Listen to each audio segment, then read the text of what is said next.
আলহামদুলিল্লাহ যে আমরা চ্যাম্পিয়ন হয়েছি। এটা বছরে 4টা লিগ হয়। সো সেক্ষেত্রে ফার্স্ট 1-2-তে অনেক বেশি টাফ সিচুয়েশন ছিল এবং লিগ নাম্বার 3-তে এমন একটা ইয়া ছিল যে আমরা পয়েন্ট টেবিলে সেম সেম ছিলাম। আমরা এয়ারফোর্স, পুলিশ তারা একই একই র্যাঙ্কিংয়ে ছিলাম। সো ওখান থেকে যে আমরা এইভাবে কামব্যাক করবো আমাদের আশা ছিল এবং কনফিডেন্স ছিল যে আমরা পারবো। লাস্ট উইক আমরা অনেক বেশি হার্ডওয়ার্ক করছি বিকেএসপিতে এবং আমাদের কোরিয়ান কোচ আছে নুরুলম স্যাররা, তারা আমাদেরকে অনেক অনেক হার্ড প্র্যাকটিস করাইছে এবং টাইমের বাইরেও আমরা অনেক প্র্যাকটিস করছি। কারণ একটাই, আমাদেরকে চ্যাম্পিয়ন হইতে হবে এবং আলহামদুলিল্লাহ আমরা চ্যাম্পিয়ন হইতে পারছি। অ্যান্ড অবশ্যই পুরো লিগটা অনেক বেশি হার্ড ছিল, চ্যালেঞ্জিং ছিল। ফার্স্টে যদিও 2 পয়েন্ট করে খেলা হয়, ফার্স্টের 3টা লিগ। সো 4 নাম্বার লিগে এসে 4 পয়েন্ট করে খেলা হয়।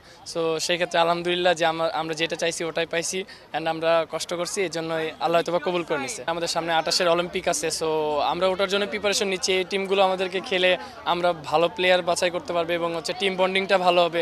নেক্সট টাইম আমরা হয়তো টিমে, আমাদের আশা ইনশাল্লাহ আমরা নেক্সট টাইম টিমে কোয়ালিফাই করবো ফুল টিম নিয়ে। সো এটা আমাদের জন্য অনেক ভালো যে আমরা টিম বারবার খেলতেছি। সো ওই দিক দিয়ে আমরা অনেক বেশি স্ট্রং হচ্ছি।